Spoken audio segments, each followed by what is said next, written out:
Hello, can everyone hear me? Okay, hopefully. Um, Tonight's topic is parenting in a pandemic, and I believe it's a good one for all of us. It is being put on by the behavioral health team of Kaiser Permanente. They have a great group of doctors and residents there, and two of them are choosing to uh, present to us this tonight on and for other nights to come. There are going to be four total in this group. These are critical topics to parents and students this year to help us get through this crucial, frustrating, fill in the adjective time that we're having here. Tonight, we are going to uh, hear from Dr. Jarrett Takayama. Now, he's a licensed clinical psychologist and he specializes in pediatric psychology at Kaiser, South Sacramento. He oversees the APA accredited postdoctoral residency program and the pediatric behavioral medicine program in South Sacramento / Elk Grove area. Also, we have with us tonight Dr. Melissa Walters. Now, she graduated from Adler University in 2020 with a doctorate in clinical psychology. She completed her pre-doctoral internship at Hawaii Psychology Internship Consortium. That's wonderful. She provides services to students pre-kindergarten through 12th grade, and she's currently completing her postdoctoral residency at Kaiser Permanente South. So we are happy to have them with us tonight. And with that, I will turn it over. Hello. Hi. Hi, it's great to see both of you. Welcome. Thank you, Lisa, for introducing us. And we're just pleased to be here tonight, taking time away from you guys to be able to speak to you. So again, thank you to all the parents who are taking time out of their schedule to hear us talk tonight. And I'll be sharing my screen in the meantime, but Dr. Takayama, do you have anything you want to add before I share my screen? No, I would say go ahead and share your screen. Thank you all for being with us tonight. The lovely introduction, and yeah, hoping we can have a great conversation about this tonight. So take it away, Dr. Walters. You're welcome. So I'm just going to try to adjust your faces really quick before I get started so that I can see the words on the screen. Okay. So again, we are presenting on parenting during the pandemic, and this has been kind of a hot topic, not only with some of the families that we have been serving in our community, but also with family and friends. Everyone wants to know, what can I do during this time to help my kid and also for themselves? We are living in unprecedented times right now, so things are a little bit different for us, and we're all just trying to figure it all out, right? So we put together some tips and strategies that we hope will be able to answer some of the questions that you may have or some of your concerns that you may have. So we will go through some parenting strategies with you tonight, some parenting self-compassion, because we all need compassion, right, for ourselves, some of that self-care, and some coping skills that not only you can engage in, but also your child. So just to throw a little statistics out at you guys, as we always do as scientists, we love our stats. It is estimated that 91.3% of the world's students are learning remotely, with 194 governments ordering countrywide school closures and more than 1.3 billion students learning in online classes. Many students may not have the bandwidth to cope with the cumulative stressors in their lives that they may be experiencing. And that can look different child by child. That may be increased anxiety or depression. That may be an increase in behaviors that you've probably never seen before. And you're like, what's going on? And again, we just want to provide some strategies that you can use that may help with some of the things that you're seeing. So we want to go over some behavior management strategies with you first, and then go over some things that you can use to help with your child's ability to keep their attention and concentration during virtual learning time? So first, with our behavior management, we have used goals and praises or other rewards. So maybe using a chart or list of goals and tracking your child's positive behaviors. Then let your child know that they have done well by telling them or by rewarding them for their efforts in other ways. Be sure to make sure that the goals that you're setting, though, are realistic for your child to be able to accomplish. Next, vary the statements giving as praise.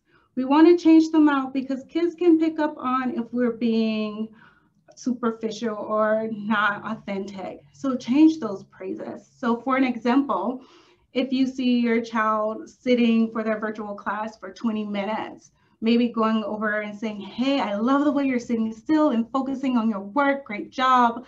That was awesome. Keep up the good work, kiddo.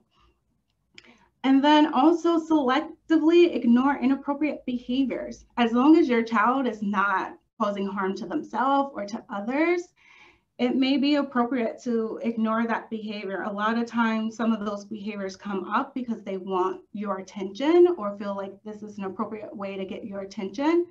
And by ignoring that behavior, you're letting them know like, hey, this is not how you get my attention. This is not appropriate. And over time, they would stop engaging in that behavior because it's not working for them and they're not getting your attention. But discipline effectively. What do I mean by discipline effectively?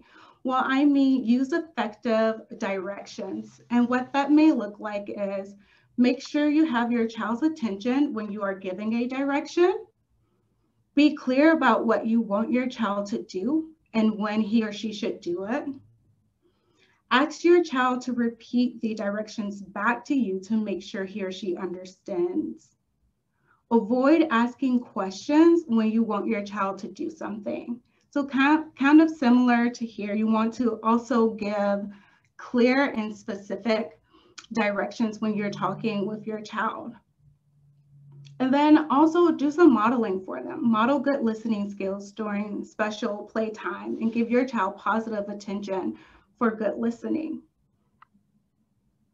Create positive opportunities. Observe what your child likes to do and what they're very good at. And then recreate those moments so that you can go back and give them praise and give them the gratification of doing something well.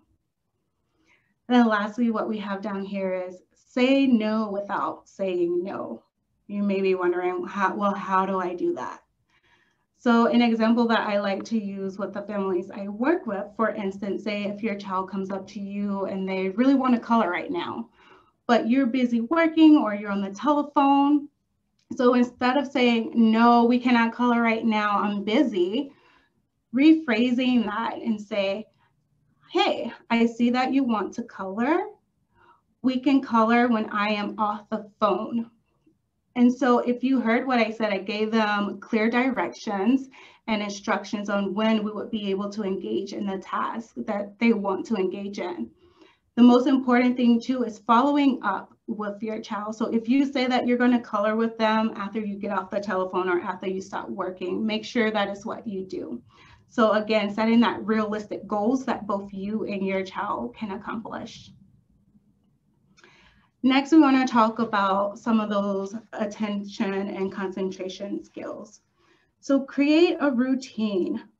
And what I mean by that is try to follow the same schedule every day from wake up time to bedtime. And I know that can be difficult because our schedules change a lot.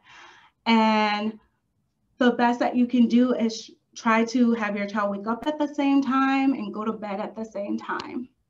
And then help your child plan. So try to plan with your child where you can provide space for them to take breaks in between their virtual classes. So whether you are creating a snack break for them or bathroom break for them, or even a break to go and get those wiggles out and then come back and sit down for the virtual class. We have to remember that our kids are used to being on a school schedule or having the bell ring to let them know what next activity that they're going to do.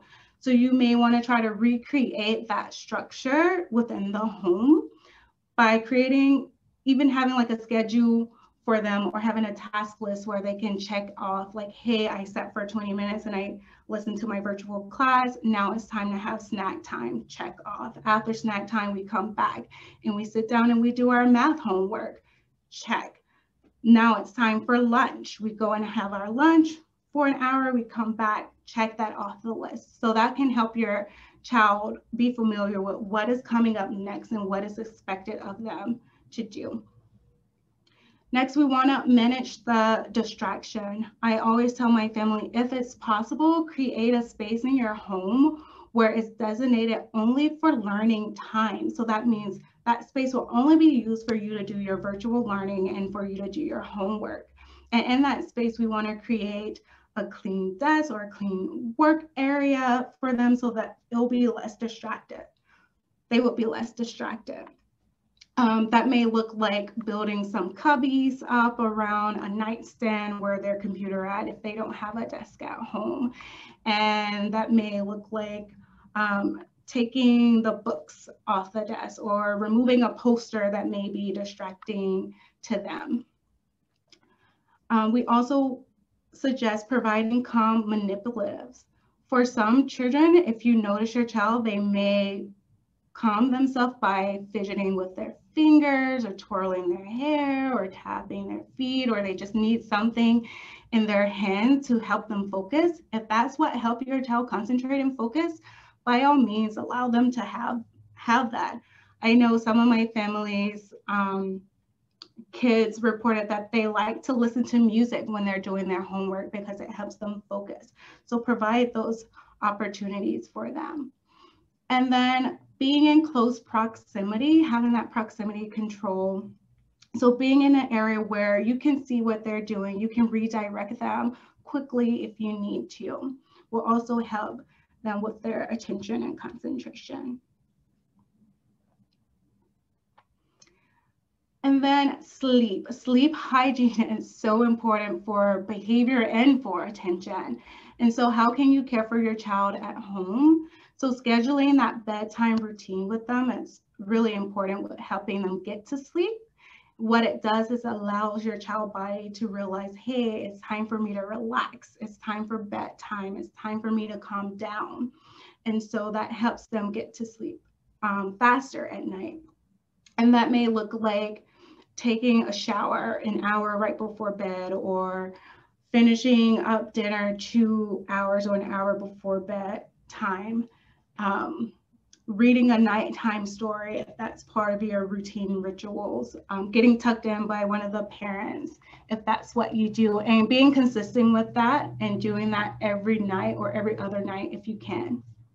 Then keep your child's bedroom quiet, dark or dimly lit, and cool.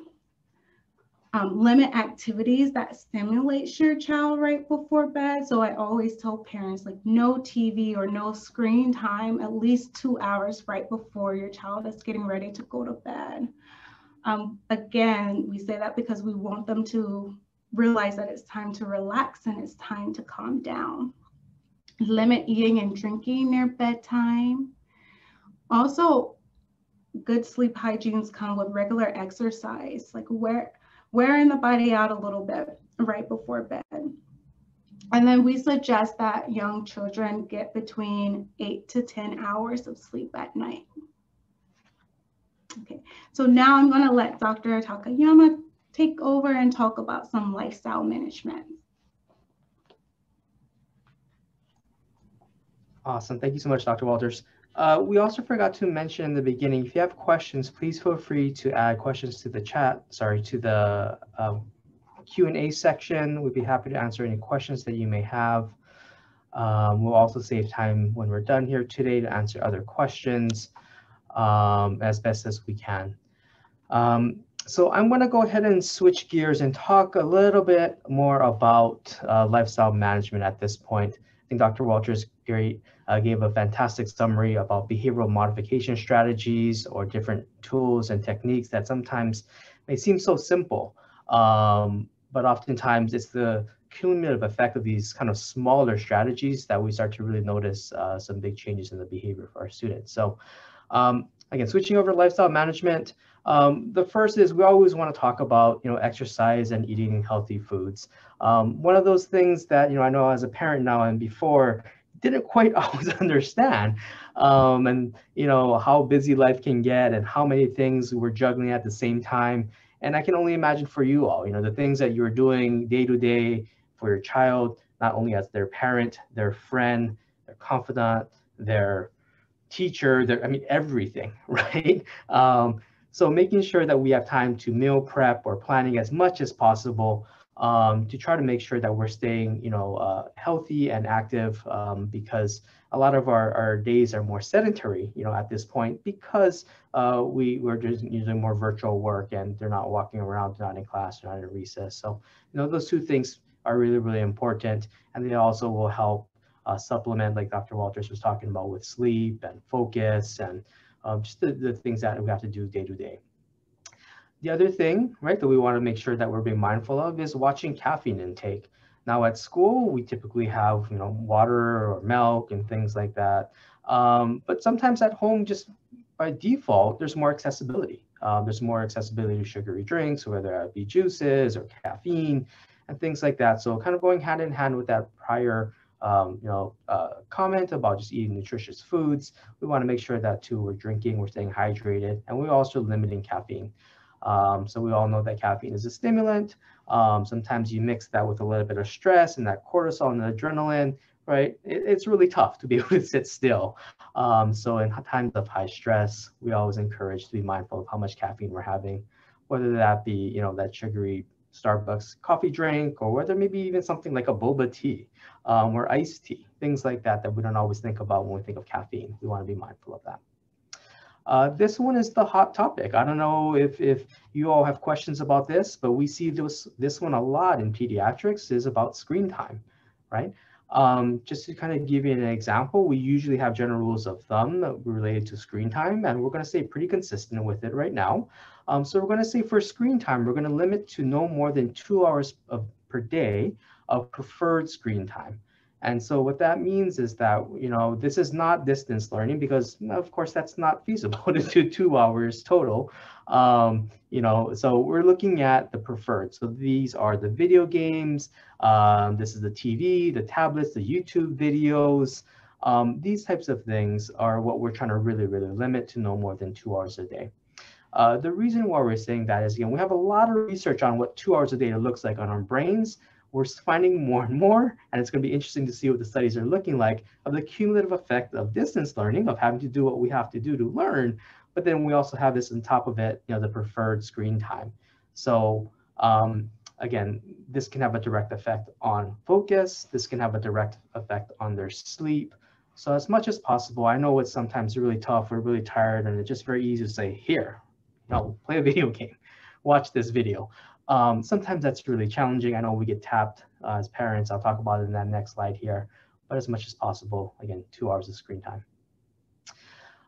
Sometimes it may be helpful that our kids are using screens to relax. So maybe we need to find different ways to relax, whether that be listening to music, whether that's, I tell our kids, the younger ones, dance like no one's watching. Like, it doesn't matter, just do it, it's cool.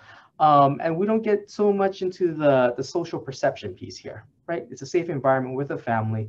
We want to make sure that we can maintain those social connections to an extent, but we want them to be able to relax, have fun, be a kid. There's so much other things going on around us right now. And, we won't go into all those things, but there's a lot of stressors. So different ways we can unwind, watch movies, build a fort, go outside and play outside. Things like that, definitely very, very welcomed and encouraged. We will also talk about this at the end as well, but find different ways to manage stress ahead of time, right? Practice situations, and I know that's sometimes tough when there's a lot of life that's unpredictable. And so oftentimes I will tell my patients, my adults and my child patients, that the only thing we can predict in life is stress. So we really, really do preach, here at Kaiser Permanente, just the impact of preventative care, right? Not only for our students, our children, but also for us as adults and as parents as well, finding different ways to manage stress. So whether that be doing diaphragmatic breathing exercises, whether it's mindfulness. There's a lot of great apps. That's one of the good things. I don't think I've ever said those words in conjunction, but one of the good things of the pandemic is there's more and more relaxation applications out there that are free and are actually really, really good. We'll talk about that later on tonight as well. But find these different strategies to help you manage your stress or help our students manage our stress. Practice them ahead of time. And I usually say practice coping skills when we're calm, right? We don't want to learn new strategies when we're under pressure, under pressure or under stress. So always try to be mindful of that. This one can be the case for our older students, but we've also seen it, under some of our younger students as well. So in psychology, we have this thing called negative self-talk. What that may sound like is, someone may say like, I'm just not a good student. I just don't know this. I can't do it, right? I'm just not good. And so when we hear our students and our children say these things, not only is it very, disheartening, but it makes us want to do something, right? And rather than getting into the power struggle, well, you're good at this or you're good at this, right? It's all about, I think, the perception, for our kids and decreasing that judgment. So how do we help model, right? So what we talk about in modeling is how do we show our kids, how do we be kind to ourselves as parents, right? If I mess up and I say, oh man, I am X, Y, or Z, and I just kind of lay into myself with my words, our kids are going to pick up on that, right? So sometimes I would say, yeah, it's a rough day. We're doing the best that we can right now with what we have. And that's all we can expect, right? I always go back to the math thing or that coach that said, give 110%. Nothing against that coach. They're awesome at what they do. Statistically speaking, we have 100%. You have one whole pie, that's all you have to give. And today, maybe we only have 3/4 of that. So it's okay, right? And it's okay to manage that and to be able to show that and to model that with our kids. I'm just going to do the best that I can today. Okay. That's kind of going hand in hand with the next one, is doing as good enough of a job for now, right? No one's been a parent during a pandemic before. No one's been a parent during distance learning before, right? From what I've seen, I mean, there are other districts that we work with, but this is the first time we're presenting to a PTA that's up and running, functional during a pandemic, using things like this. So let's focus again on things that are going well, right? You can't always put a positive spin on things, but let's focus on what's working, right? Let's focus on doing a good enough job for now, because that's all I have to give. And there's nothing else we can do, right?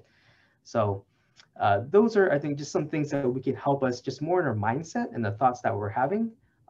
Again, always easier said than done. And these are the split, judgments or quick thoughts that we're having. These are the ones that we're trying to focus on. Okay. Dr. Walters, can we, next slide, please? Cool. So this is for you all.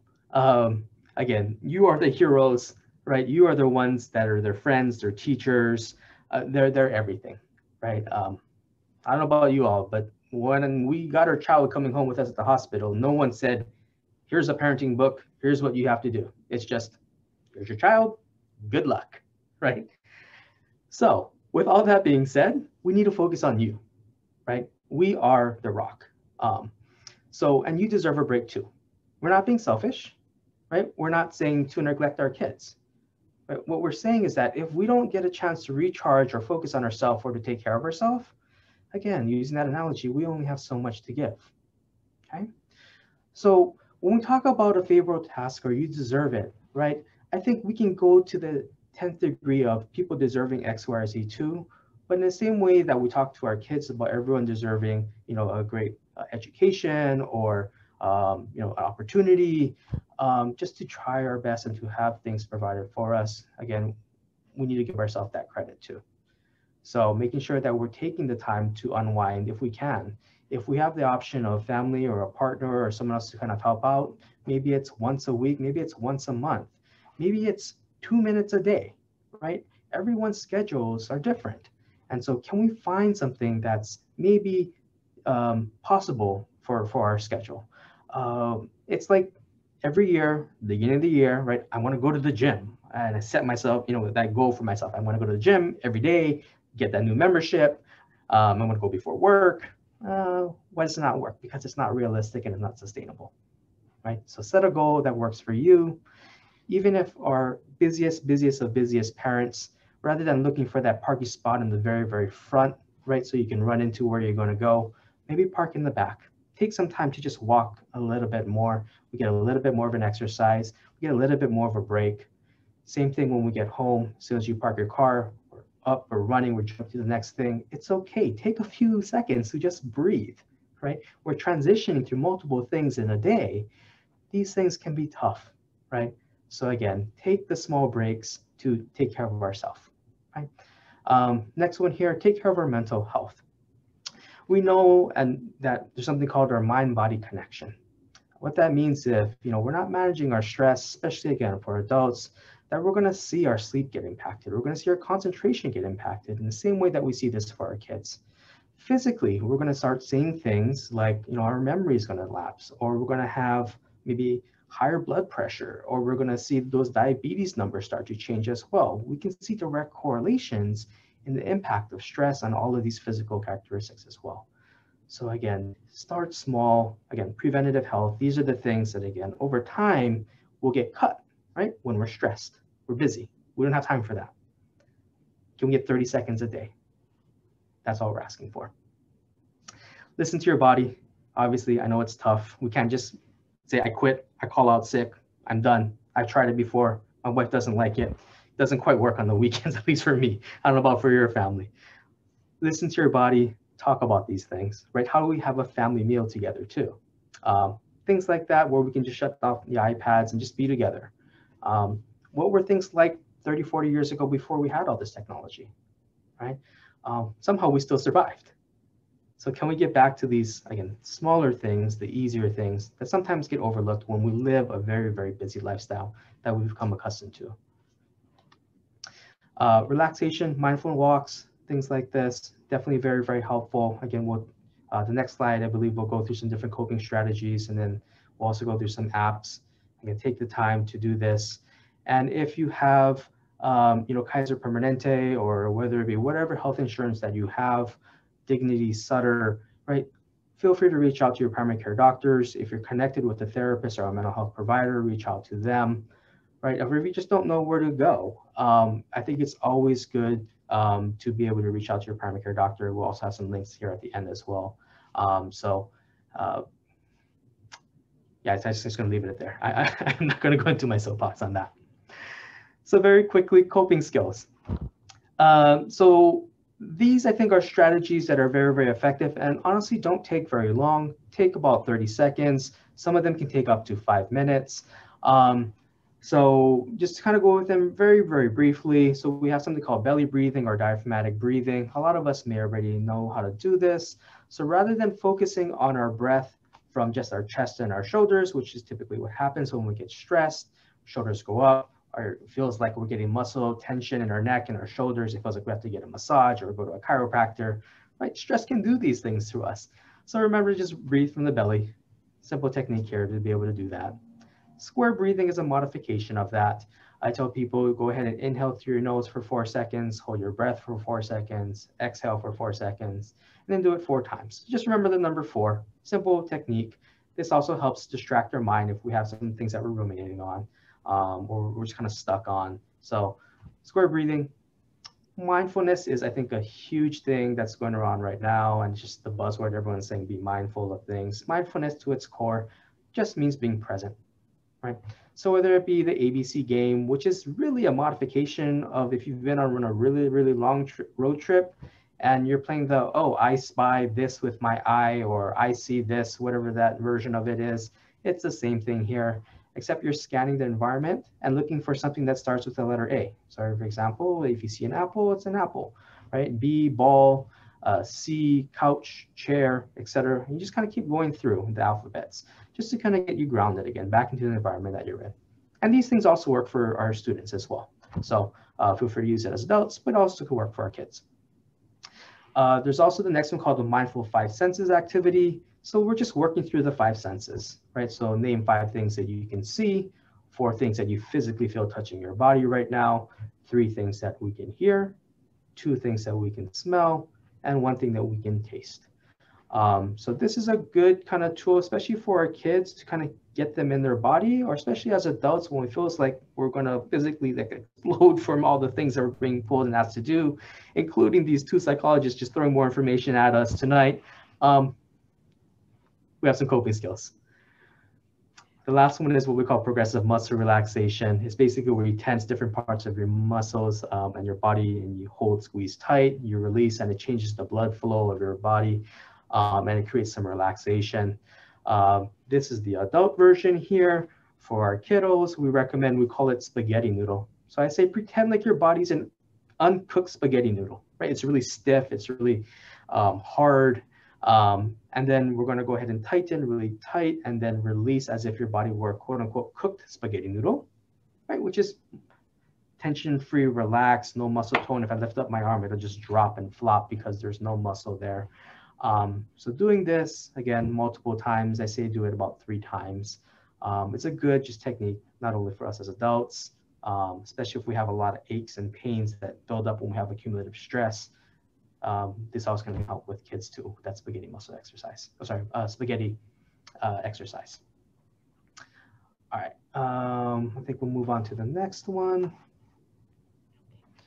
Okay, so these are the resources that we were mentioning. So there's things, of course, for managing stress for our kids. There's also some breathing exercises here for adults.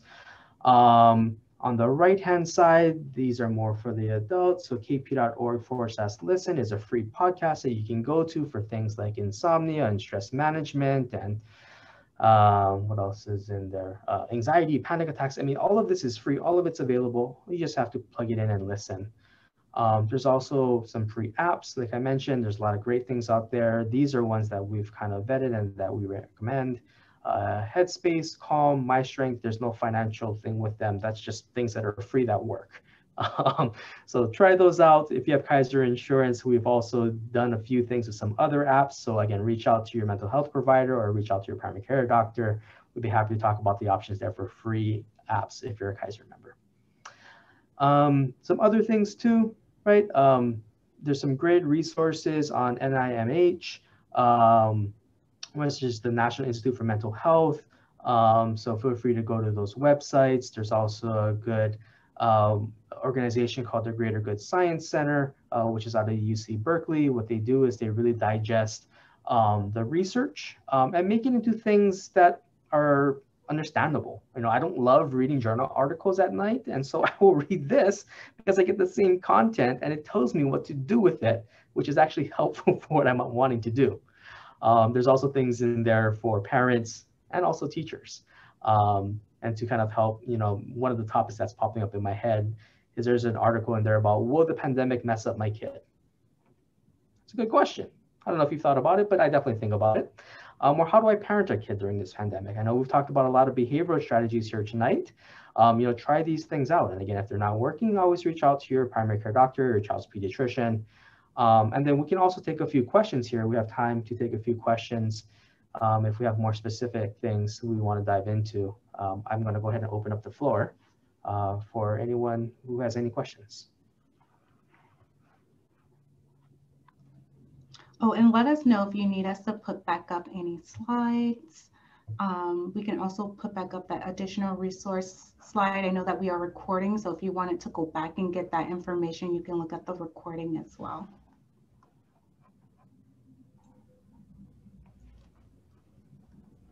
If anyone has any questions, they can feel free to throw it into the question and answer box. And if after a few moments there are no questions or answers or questions there, I have a few offline questions for you. Sure. So.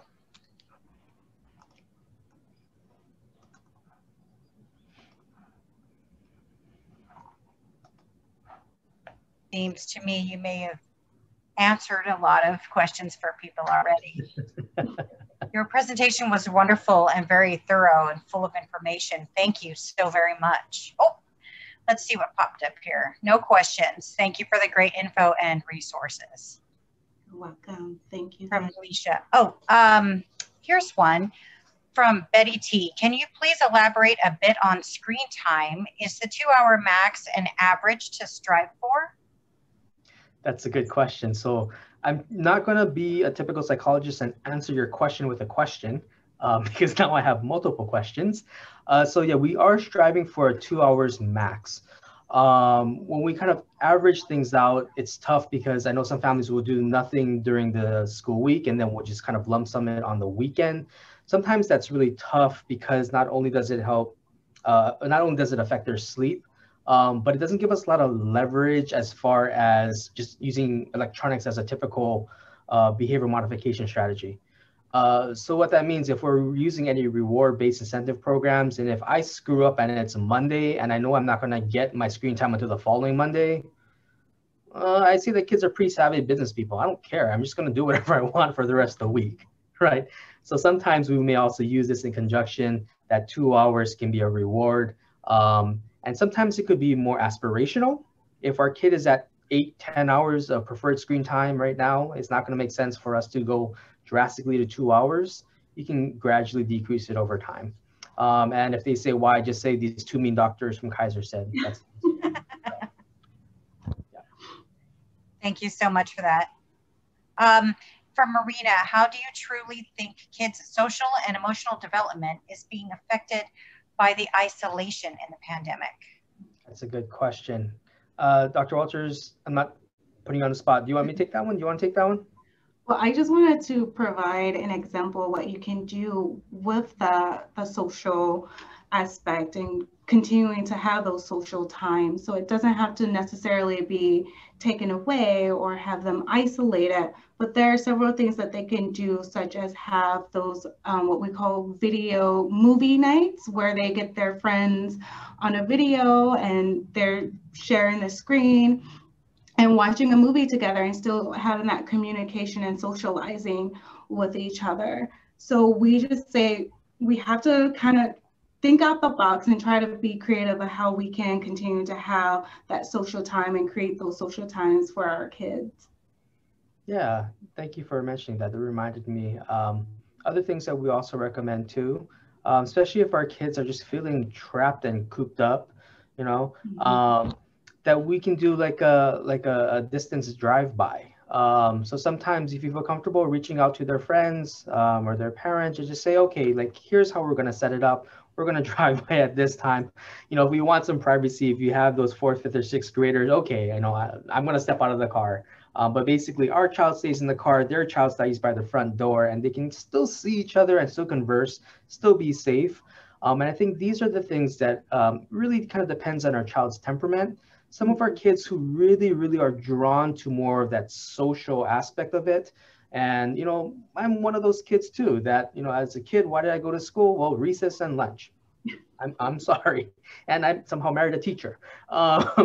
So, you know, for those types of kids with that type of temperament, it's going to be important to make sure that they're still staying engaged, whether it be virtually that safe or whether it's be doing, you know, these drive-bys, or if, you know, we're safe and we have a bubble or things like that, or just, I know you guys have Land Park available to you too. I mean, that's something that I really wish that we had.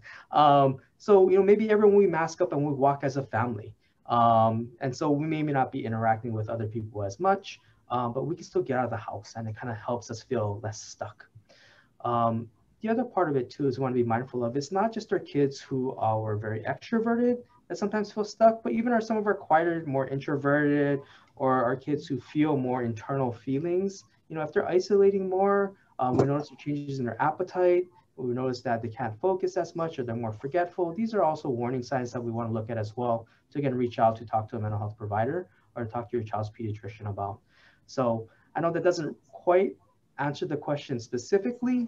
You know, again, going back to the part about the self-compassion, we're just going to do the best that we can. And, you know, the same, I think, for our kids, trying to be creative, trying, you know, think outside of the box. We're just taking this one day at a time. Yeah, good question. Thank you. Another good question is most kids are struggling nowadays with behavior and moods. When do you know that they need professional help?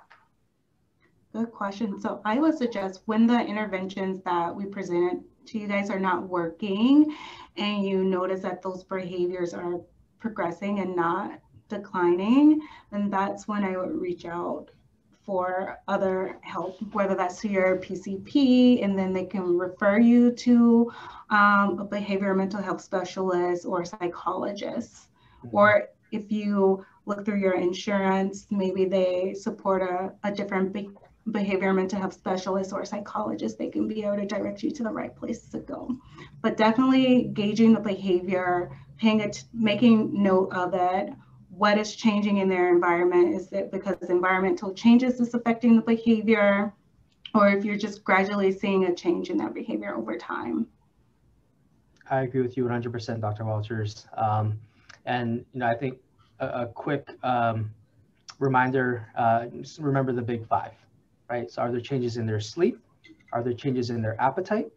Are there changes in their mood or energy, right? Are there changes in their social functioning? And are there changes in their academics?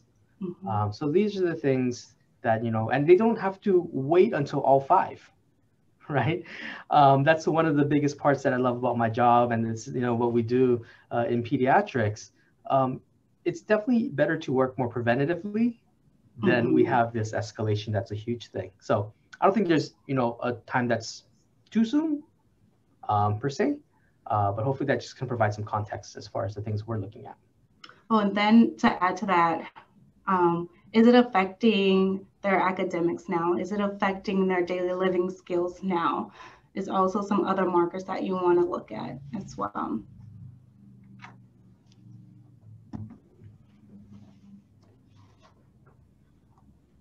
Thank you very much. I don't see any other questions in the Q&A, and I don't want to keep you much longer. I do have two questions here, though, that were asked offline. I believe that you pretty much answered these in the session here today, but let's just quickly go over them so no one feels left out and see if there's anything that can be added.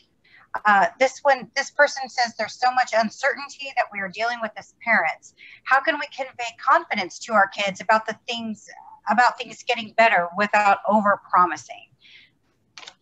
Is there anything you wanted to add on that one? That's a good question, and one that comes up, to be honest, quite frequently. There's no positive spin. There's no magic answer or crystal ball. I think this presents us with a unique opportunity to really be vulnerable and to be genuine with our kids. Well, of course, we're not going to talk to them about to the 10th degree of all the personal things that we're going through in life. But sometimes it feels like we have to be the super mom or the super dad or the super parent of whatever it may be, in our family dynamics. And sometimes that's not always the best thing that we recommend for our kids, right? So like we're talking about the use of modeling, it's okay to say sometimes it's tough, right? Sometimes we don't know the exact answer, but what I can say is that we're going to work together as a family to figure it out, right? Or we're going to do the best that we can. And if not, then I can go ask somebody who may be able to help us out. And I think that's sometimes the biggest pressure that I see parents put on ourselves is that we have to have the answer. We don't have to have the answer for everything, including myself as a doctor. I don't have the answer for everything, which is why I have a team of wonderful colleagues and physicians who I definitely collaborate with quite frequently. So in the same way that, the pandemic has made us all kind of isolate, sometimes we need to stay connected as much as possible and realize too that we're not alone in this, right? I think we have a great kind of even community, and I'm surprised. I mean, the majority of you all didn't fall asleep with me talking to you, but reach out to each other, right? Reach out to your friends. You're not alone in this. Everyone's going through this together.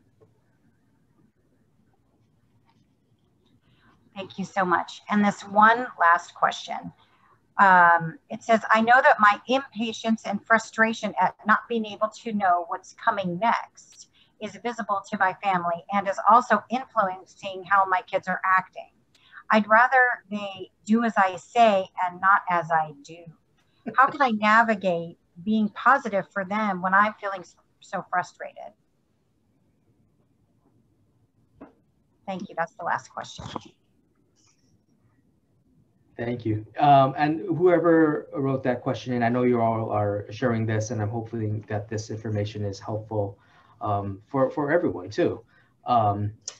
So what I'm hearing from that question is it's kind of similar in my response as well, right? My chuckle is yes. As a pediatric psychologist, I get frustrated, right? Because I know how to treat these things doesn't mean that I'm immune to them. In the same way that an oncologist who knows how to treat cancer is not immune to cancer, right? These are the things that, again, we just have to validate. And what I mean by validate is we have to call out and recognize, again, that there are things that unfortunately they're going to push our buttons. And kids sometimes are good at pushing our buttons, whether they want to or not. So to model, it's been a rough day. I need to take a couple of seconds to just kind of breathe, or just stay in the room and just take some deep breaths, because they're curious naturally, right? And they're going to say, what are you doing? Well, I'm calming down, right? I have feelings too. And what you said hurt my feelings, right? Or I want to be able to be the best parent that I can be. And by doing this, it's going to help me do that. So again, sometimes it feels like we have to have that super cape on all the time. It's okay, use the relaxation skills, take breaks. And if we feel like, this is getting too much and it's getting overwhelming, again, reach out to your primary care doctor, reach out to, whoever your health insurance is. Because again, we don't want people feeling like they're alone in this whole process. So there's always, supports out there to be able to help out.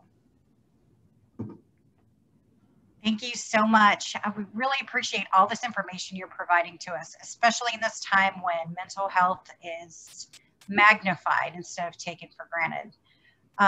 With this, again, we appreciate it, and we look forward to seeing you again discussing the other 3 topics in this program. With that, I will turn it back over to Tracy. Thank you. Thank you.